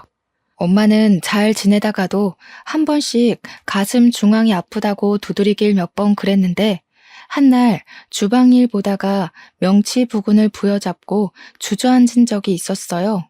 마침 저랑 남편이 있었기에 병원으로 바로 옮겨질 수 있었는데요. 그날 엄마는 협심증 판단을 받았습니다. 그땐 아빠가 하필 해외에 출장을 나가 있을 때였거든요. 제가 아빠한테 개인적으로 연락을 해 엄마 상태를 알렸지만 아빠는 한국으로 곧장 들어오고 싶어도 그럴 수가 없었어요. 코로나 시국 때문에 비행기 운행이 중단돼서 한동안 난리가 났었잖아요. 저희 아빠가 바로 그 시기에 걸려 해외에서 오도 가도 못하는 상태가 돼버린 겁니다. 아빠는 저에게 엄마를 잘 부탁한다고 하면서 귀국할 방도를 찾아보겠다고 엄마 치료에 돈 아끼지 말고 무슨 일 있으면 연락만 주라고 했습니다. 저는 두 언니들한테도 연락을 했는데요. 제 연락에 늦게나마 도착한 언니들은 형부랑 같이 왔더라고요. 그런데 적어도 병문안을 왔다면 괜찮냐는 말 한마디는 물어야 정상이 아닌가요? 언니들은 그런 안부도 안 묻고 엄마한테 인사도 안 하더니 증상이 구체적으로 뭐냐고만 묻는 거 아니겠습니까? 언니들 태도가 불쾌했지만 저는 늘 언니들에게 분란을 조정하는 사람이 아니었기에 곧이곧대로 엄마 병세가 어떤지 설명을 해주었습니다. 그랬더니 큰언니가 저를 몰래 병실 밖으로 데리고 나와서 은밀하게 뭔가를 묻더라고요. 지금 생각해도 기가 찬데 엄마가 아픈 마당에 장년아 되는 사람한테서 제가 무슨 말을 들은 줄 아시나요? 너 엄마랑 계속 같은 집에서 지냈다고 했지? 그럼 혹시 엄마가 따로 사망보험금 들어놓은 거 있는지 알아? 아빠한테 들은 거 없어? 사망보험금? 그런 건 모르겠는데. 내가 어디 그런 거에 관심 있는 사람인가. 근데 그건 왜? 엄마가 돌아가신 것도 아닌데 그런 걸 왜 물어? 설마 언니, 엄마 돌아가신다고 보는 거야? 목소리 낮춰. 넌 내내 엄마랑 같이 살았으면서 그런 것도 모르니? 그리고 협심증이 왜 오는지 모르지? 엄마 저렇게 쓰러질 정도로 크게 온 거면 이미 심각성이 극에 달했다는 거야. 너 아니었으면 엄마 이미 이 세상 떴을 거라고. 무슨 말을 그렇게 쉽게 해. 엄마가 위험할 뻔했던 거 맞아. 그래서 지금 치료 잘 돼서 회복 중이잖아. 그럼 다행이라고 생각해야지. 지금 언니 말은 엄마가 큰일 날 뻔했으니까 챙길 거 먼저 챙기자는 말로 들리는데 큰언니는 저를 애보듯 고개를 절레절레 저으며 혀를 끌끌 찼습니다. 저더러 인생 힘들게 살 것 같다고 하더니 저를 지나쳐 병실 안으로 들어가 버리더라고요. 그리곤 엄마한테 보험금 얘기를 직접 물어보는 거 아니겠습니까? 그때 엄마가 잠깐 정신 잃었던 걸 막 회복해서 저희 남편이 돌봐주고 있던 참이었거든요. 그런데 거기다 대고 큰언니가 엄마한테 사망보험금 얘기를 했다니까요. 너무 황당해서 제가 황급히 큰언니를 말렸는데 엄마는 이미 언니 의도를 알아듣고 눈치챈 것 같았습니다. 그 상황에서 작은 언니는 큰언니가 아닌 저를 말리는 거 아니겠어요? 작은 언니 말이 이럴 때는 가만히 있는 거라고 뭘 모르면 빠져있으라더라고요. 형부들도 똑같았어요. 남편과 제가 상대적으로 어린 편에 속하니까 다들 저희들을 무시하는 경향까지 있었습니다. 솔직히 기분은 엄청 상했지만 제가 나서서 분위기를 뒤엎을 수는 없었어요. 당시에는 제가 아직 젊은 편이라서 제 주위에 잘못돼서 돌아가시는 사람들이 없거든요. 그렇다 보니 원래 사람이 잘못되면 사망보험금 같은 걸 제대로 따지는 게 맞는 건가 싶어서 살짝 긴가민가 했기 때문입니다. 하지만 제 남편도 두 언니들과 형부들의 행동을 이해 못하는 걸 보면 역시 그 모든 게 정상적인 분위기는 아닌 듯 했습니다. 저는 그날로 언니들에게 정이 많이 떨어졌어요. 차라리 언니들한테 연락하지 말 걸 후회도 했고 앞으로는 연락이나 안부를 넣지 말아야겠다고 다짐도 했죠. 엄마는 입원이 불가피할 정도의 상태였기 때문에 치료를 위해서 입원을 해야만 했습니다. 저는 엄마를 간병도 해야 되고 아이도 봐야 해서 어쩔 수 없이 일을 그만둬야 했어요. 최대한 제가 엄마 옆에 있을 거지만 그래도 아직 우리 딸이 아기다 보니까 아이를 하루 종일 병원에 둘 수 없잖아요. 엄마도 아이 때문에 마음이 불편하다고 해서 저는 할 수 없이 언니들한테 연락을 해야 했습니다. 웬만하면 언니들한테 엄마를 부탁하고 싶진 않았는데 간병인에 돈 쓰지 말라는 엄마 말 때문에 다른 방법이 없어서 결국 연락했어요. 같이 서울에 있는 언니들한테 전화해서 순번 돌아가며 엄마를 간병하자고 했습니다. 형부들 믿고 주부로만 놀고 먹던 언니들은 흔쾌히 알겠다고 하더라고요. 사람 속이 그리 쉽게 변하는 게 아닌데 언니들이 쉽게 수긍하는 바람에 제가 아주 잠시 언니들에게 기대를 했었네요. 언니들은 병실에 와서 엄마 얼굴 한번 보고 휴대폰만 하다가 1시간 만에 쌩 돌아가 버리곤 했대요. 이 사실도 엄마가 얼렁뚱땅 말해줘서 심증만 있었는데 우연찮게 제가 병실 들릴 일이 있어서 갔다가 직접 언니들의 나태를 목격했습니다. 그때 제가 작은 언니를 붙잡고 어디 가냐고 물어봤던 걸로 기억나요. 저녁 먹는 시간까지 엄마 곁에 있어줘야 하는데 언니가 오후 2, 3시쯤 병실을 나가더라고요. 제가 붙잡았을 때는 당황하기는커녕 오히려 뻔뻔하게 저더러 잘 왔다고 엄마 좀 봐달라는 거 있죠. 형부들 사업 도와야 된다고 길게 자리를 비울 수 없다네요. 학교 다닐 때는 부모님한테 그렇게 칭찬받으려고 악착같이 상 받아오고 상금 타오던 언니들이 이제 자기들만의 목표를 달성했다고 생각한 건지 돈 많은 형부들에게 시집가고부터는 거의 친정의 발길을 끈다시피 살았어요. 엄마 간병하는 것만 봐도 자식 같지도 않았다니까요. 제 자식들도 아닌데 보면 제가 다 서운하더라고요. 참다 못한 제가 홧김에 엄마한테 언니들 욕을 하면 엄마는 그저 괜찮다면서 요즘 사람들 바쁜 거 모르냐고 다 포용하는 거 아니겠습니까? 부모님이 가만히 계신데 제가 괜히 나서서 뭐 하겠어요? 언니들처럼 배경 좋은 집에 시집을 간 것도 아니고 함부로 누굴 덤빌 만큼 돈이 있는 것도 아닌걸요. 저는 언니들 간병 태도를 알고 나선 언니들에게 오지 말라고 했습니다. 언니들이 얼씨구나 좋아하더군요. 그리곤 엄마 간병은 오로지 저 혼자 해냈어요. 남편 퇴근할 때까지만 제가 아이를 보고 있다가 남편이 오면 병원에 들려 아이를 데려가는 걸로 했습니다. 그렇게 저는 밤늦게까지 엄마 옆에 있다가 아침 일찍 다시 병원으로 출근을 하길 반복했어요. 언니들이 가끔 엄마 어떠냐고 문자가 왔는데 언니들한테 여전히 화가 났지만 그 분을 삭히면서 최대한 엄마 앞에서는 괜찮은 척을 했습니다. 그렇게 한 달 정도가 지났을 겁니다. 병원 치료 덕분에 회복이 빨리 되고 있는 줄 알았던 엄마는 급작스레 찾아온 가슴 통증을 호소하다가 급하게 수술실로 실려갔어요. 하필 새벽이었던지라 저와 남편이 자다 일어나서 애를 안고 병원을 뛰어갔었거든요.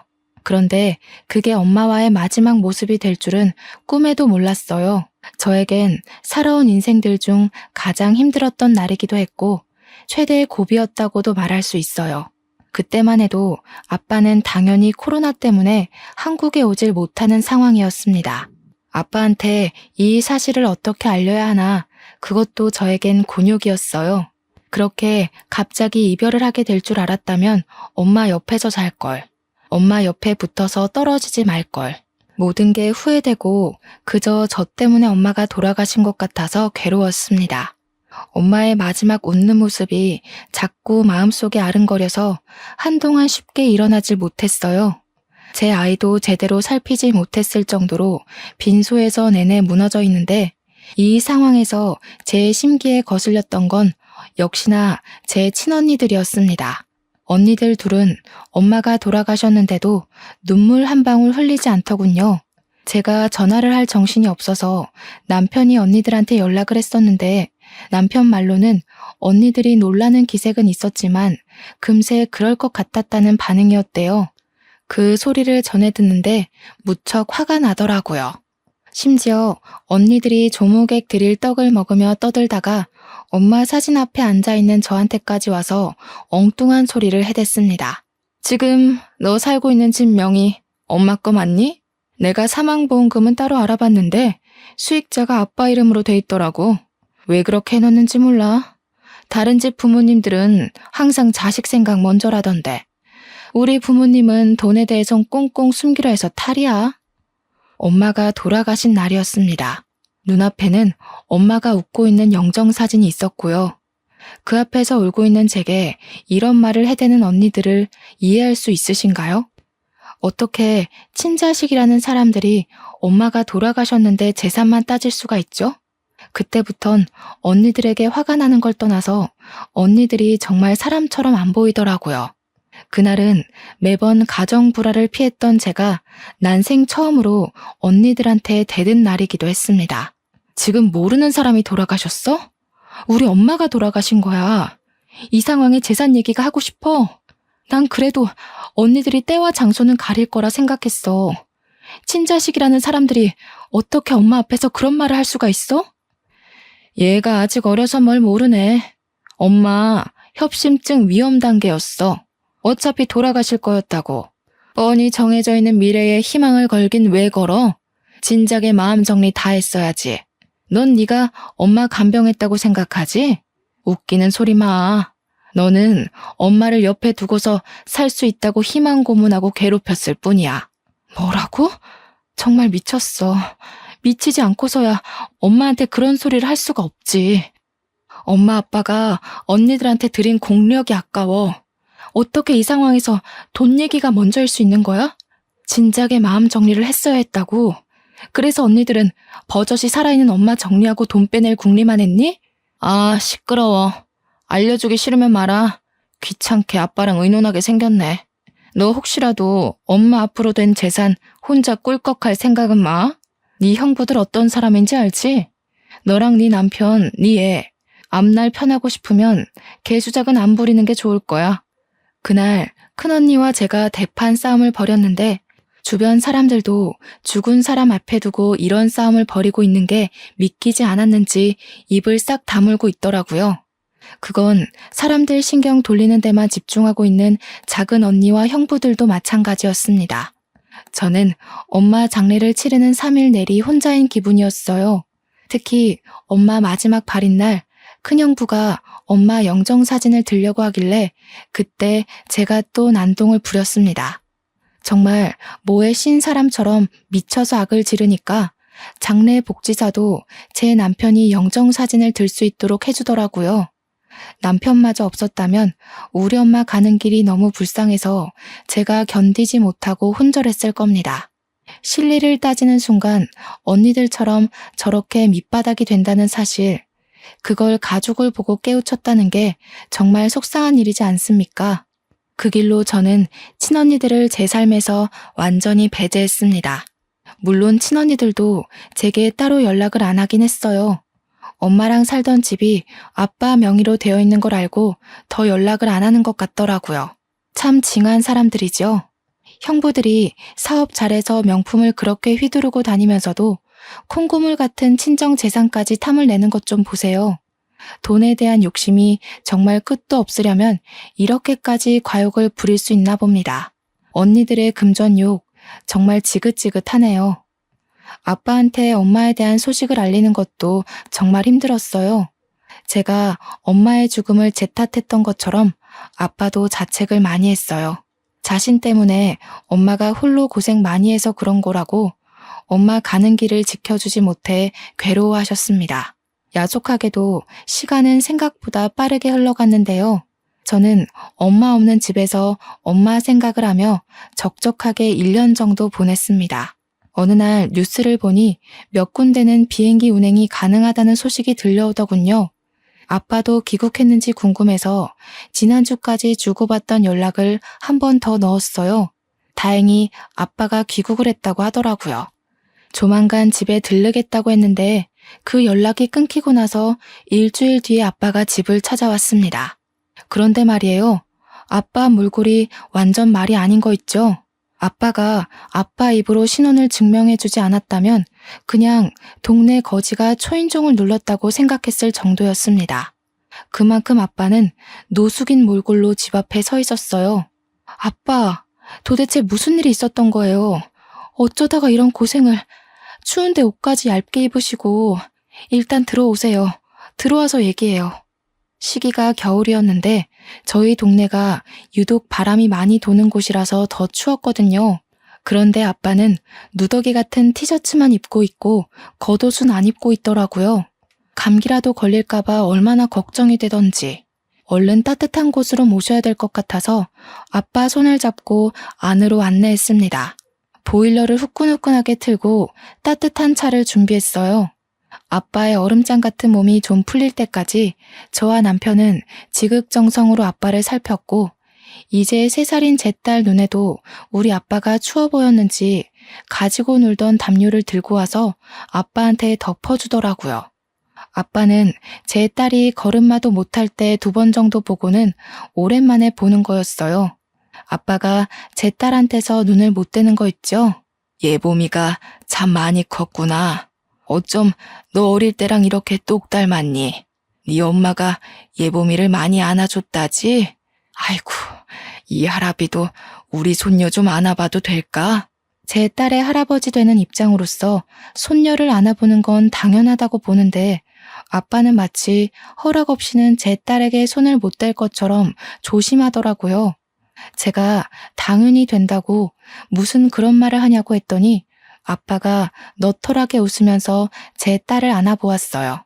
딸 입장에선 한 번도 본 적 없는 할아버지가 낯설었을 텐데도 마치 원래 알던 사이처럼 친근하게 안기는 거 있죠? 저희 부부야 괜찮지만 솔직히 딸에겐 아빠의 키키한 냄새가 후각을 찔렀을 텐데도 딸은 아랑곳 않고 아빠 휴대폰에 달린 장식고리를 갖고 놀더라고요. 아빠가 제 딸을 안고 있는 모습을 보니 엄마가 겹쳐 보여 괜스레 마음이 찡 울렸습니다. 그보다 얼굴 못 본 세월 동안 아빠한테 대체 무슨 일이 있었던 건지 무척 걱정이 되었어요. 아빠, 무슨 일이 있었는지 저희한테 말해줄 수 있어요? 저희는 당연히 아빠가 공장 때문에 바쁘게 지내는 줄만 알고 있었는데 그게 아니었던 거예요? 아무래도 시국이 이렇다 보니 내가 운영하던 공장도 문을 닫게 되었어. 어떻게 해결해 보려고 해외까지 나갔더니 그게 이렇게까지 발목을 잡힐 줄 몰랐네. 해결도 못하고 그만 개털이 되어버렸지 뭐야. 세상에, 고생 많았겠어요. 아빠가 그렇게 고생하고 계시는 줄도 모르고 저희는 저희 사느라 바빴네요. 엄마가 아빠 정말 보고 싶어 했는데 아빠 힘든 거 아셨다면 엄마도 걱정 많이 했겠죠? 그래서 내가 더 말 못했어. 정말 아빠로서 면목이 없구나. 딸아 정말 미안하지만 내가 지금 가진 것이 하나도 없다. 당장 갈 곳도 없어서 그러는데 나 좀 걷어줄 수 있겠니? 제가 자식인데도 불구하고 조심스레 눈치 보며 묻는 아빠의 말이 너무 가슴 아프게 박혔습니다. 아빠는 항상 우리를 위해서 거의 반평생을 타지에서 고생하느라 가족과 시간도 못 보냈고 또 엄마 돌아가시는 길도 못 봤지 않습니까? 제가 아빠 입장을 대신 생각해도 이렇게나 속상한데 정작 아빠는 혼자서 얼마나 괴로웠을까 싶더라고요. 아빠, 그게 무슨 말이에요? 당연히 우리가 모셔야 마땅한 거지. 더 이상 일할 생각은 말고 앞으로는 푹 쉬어요. 저희가 일하면 되니까 걱정 마시고요.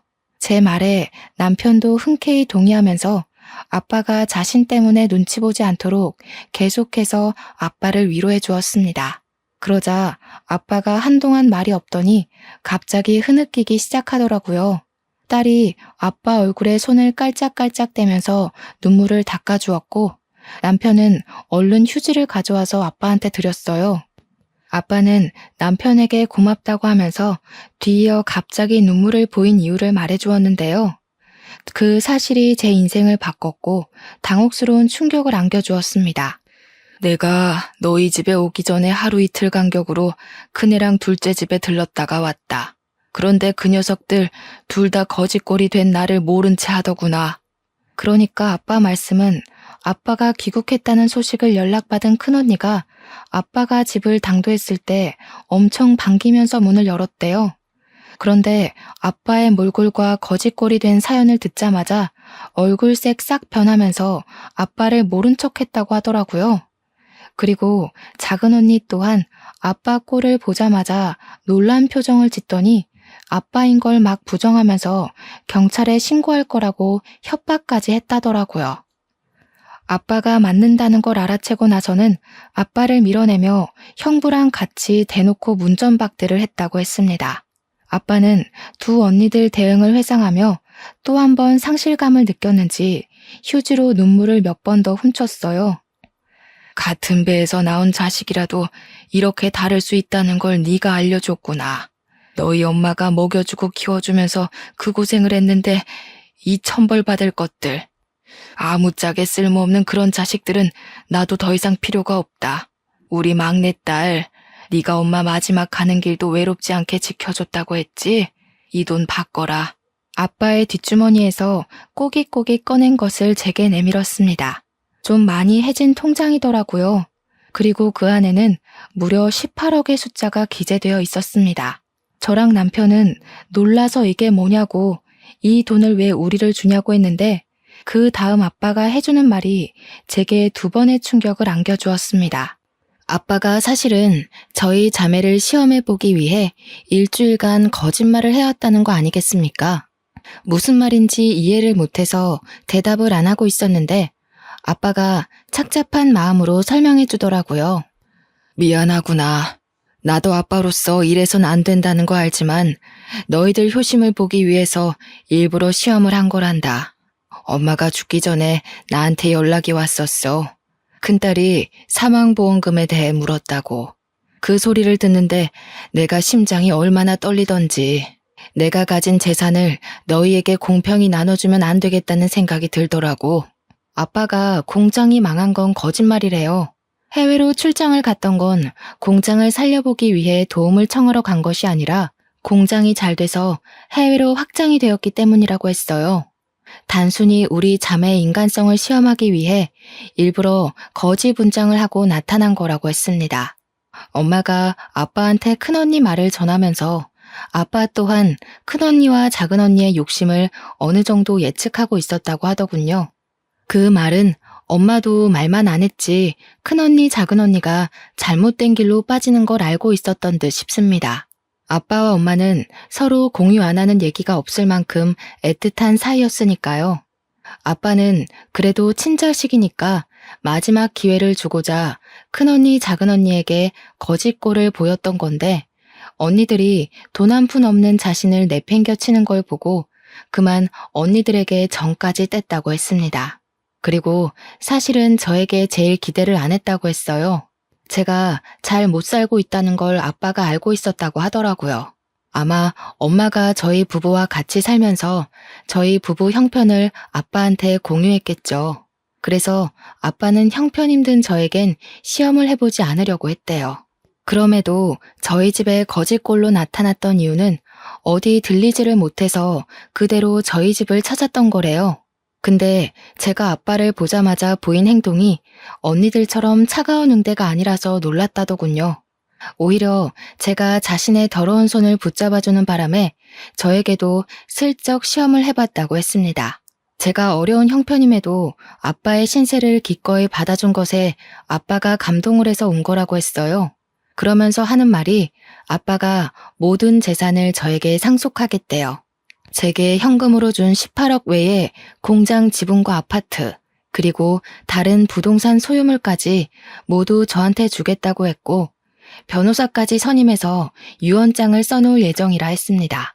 도대체 이게 무슨 일인지 너무 얼떨떨해서 아무 말도 못하고 있다가 일단은 아빠가 씻고 식사를 하는 게 좋을 것 같아서 남편이 나가서 소고기를 좀 사오고 저는 아빠의 목욕물을 받았습니다. 그날로 아빠는 우리랑 함께 지내게 되었어요. 아빠가 이제 공장에는 대신 관리해주는 부대표가 있어서 자신이 굳이 매일 방문 안 해도 된다고 하더라고요. 그래서 아빠는 주말에만 공장에 가보고 평일에는 우리 딸 어린이집 등 하원을 직접 맡아주시고 딸이랑 놀이터 데이트하면서 그동안 못 즐긴 여가 시간을 보냈어요. 저희는 이사를 가지도 않았습니다. 굳이 필요성을 못 느꼈어요. 아빠까지 내 식구 살기에 그 아파트가 좁은 게 아니었거든요. 웬만하면 엄마의 흔적이 묻어있는 이 집을 떠나고 싶지 않았어요. 그런데 어쩔 수 없이 저희를 뜨게 만든 일이 생기고 말았지 뭡니까. 아빠가 거지 분장을 했었단 사실과 재산 상속 사실을 뒤늦게 알게 된 큰언니와 작은언니가 저희 집을 찾아온 거 아니겠습니까? 형부들까지 다 들이닥쳐선 손녀랑 놀고 있는 아빠 앞으로 조르륵 무릎을 꿇더라고요. 아빠, 정말 너무하셨어요. 어떻게 저희랑 상의 한 번 안 하고 막내한테 전부 재산을 상속할 수가 있어요? 아빠가 상처받았다는 거 이해해요. 그래서 잘못했다고 비는 거니까 제발 상속 문제는 다시 의논해요. 네? 뭐가 잘못됐는지도 모르고 또 돈 문제로 유난이구나. 집안에 장녀가 이 모양이니 내가 어디 쪽팔려서 딸 셋이라고 자랑을 할 수가 있나. 너희한테 부모는 돈 없으면 내쫓고 돈 많으면 대접해주는 그런 존재냐? 난 더 이상 날 돈으로 보는 자식들 필요 없다. 이미 내 마음속에서 다 지워버렸어. 썩 나가. 듣자 하니 형부들도 그리 떵떵거리던 사업이 휘청 기울었나 보더라고요. 아빠가 화내실만 하지 않습니까? 큰언니랑 작은언니가 호소하면서 잘못했다고 빌긴 하는데 어째 호소하면 할수록 더 밉상인지 모르겠어요. 뒤에서 듣는 제가 다 기가 막히더라니까요. 형부들도 사업 자금이랑 빚 때문에 아빠 재산에 목숨 매며 도와달라고 고개를 쳐받고 있는데 그걸 보면서 언니들이 참 자기네들이랑 똑같이 돈에 미친 남자를 만났구나 싶었어요. 결국 아빠는 언니들 꼴 보기 싫다면서 상 좀 그만하고 방으로 쌩 들어가 버렸습니다. 언니들이랑 형부들은 한참 아빠 방 앞에서 얼쩡거리다가 이젠 저한테까지 아빠 좀 설득해달라고 부탁하고서 나갔어요. 그리고 저희는 아빠의 권유로 결국 큰언니, 작은언니네가 모를 곳으로 이사를 가게 되었습니다.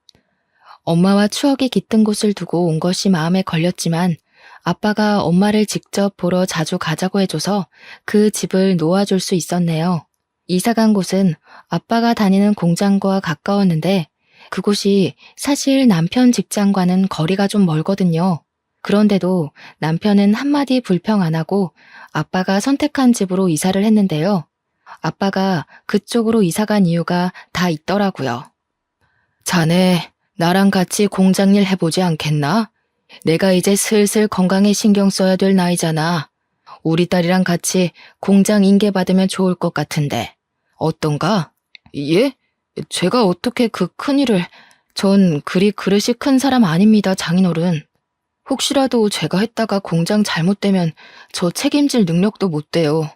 처음엔 남편이 공장 규모에 놀라서 대표 인계를 마다했는데 아빠가 성실함만 갖추고 있다면 누구나 할 수 있는 일이라고. 아빠가 본 사람들 중 제 남편이 제일 성실하다면서 용기를 주어서 그 제안을 받게 되었습니다. 남편은 아빠한테 너무 감사하다고 눈물을 흘렸어요. 현재 남편은 아빠와 같이 공장으로 출퇴근하면서 인수인계 받는 중입니다. 아빠는 정말 남편한테 공장 대표를 온전히 떠맡길 생각으로 정말 꼼꼼하게 가르치고 있어요. 남편이 힘든 내색 안 하고 잘 따라주는 게 얼마나 자랑스러운지 모릅니다. 저는 딸이 좀 더 크면 뒤이어 배워볼 생각이에요. 아마 이대로라면 자식이 2명, 3명 있더라도 무리 없이 키울 수 있을 여건이 될 것 같아요. 이게 다 저의 위대한 아빠 덕분이겠죠. 저희 자매 중 가장 가난했던 제가 한순간에 대박 부자가 된 셈이니 정말 남부럽지 않게 아이를 키워볼 생각입니다. 아빠도 손녀가 못하는 것 없이 다 누리며 크길 바라시더라고요. 그러면서 저보고도 과거에 형편 어려워서 못 해봤던 것들 다 해보라고 꼬박 용돈도 주시는 거 있죠. 모든 게 행복하고 좋은데 이런 자리에 엄마가 함께 있었다면 더 좋았겠다 싶어 아쉽지 뭐예요. 엄마도 하늘 위에서 저희처럼 마음 편히 즐기고 계실 거라 믿습니다. 그리고 언니들이랑 형부는 제가 몰라 그 동네 찾아가서 소식을 들었는데 아파트 살 능력이 못 돼서 어디로 이사를 간 것 같더라. 언니네 집 둘 다 우편함에는 밀린 관리비가 잔뜩 쌓여 있었어요. 그리고 작은 언니 우편함에는 상간녀 소송장까지 날라와 있었습니다. 아무래도 작은 형부가 망했다 보니 작은 언니가 다른 방편으로 불륜을 저질렀나 봐요. 정말 끝도 없는 밑바닥이네요. 아빠 말대로 저희가 같은 엄마 배에서 나온 게 맞나 싶습니다. 그나마 가족이기 때문에 이만큼 관계를 끌고 왔던 거지 남이었다면 애초에 얼굴조차 마주할 일 없었을 사람이에요. 앞으로라도 길 가다가 마주치는 일 없었으면 좋겠습니다. 제 이야기는 여기까지예요. 가족인데도 불구하고 참 답 없는 사람들이죠. 남도 아니고 가족이 이런 꼴이면 진짜 많이 힘든 것 같아요. 청취자분들 주위에는 이런 위험한 인물들이 없었으면 좋겠네요. 그만 인사드리겠습니다. 들어주셔서 감사해요.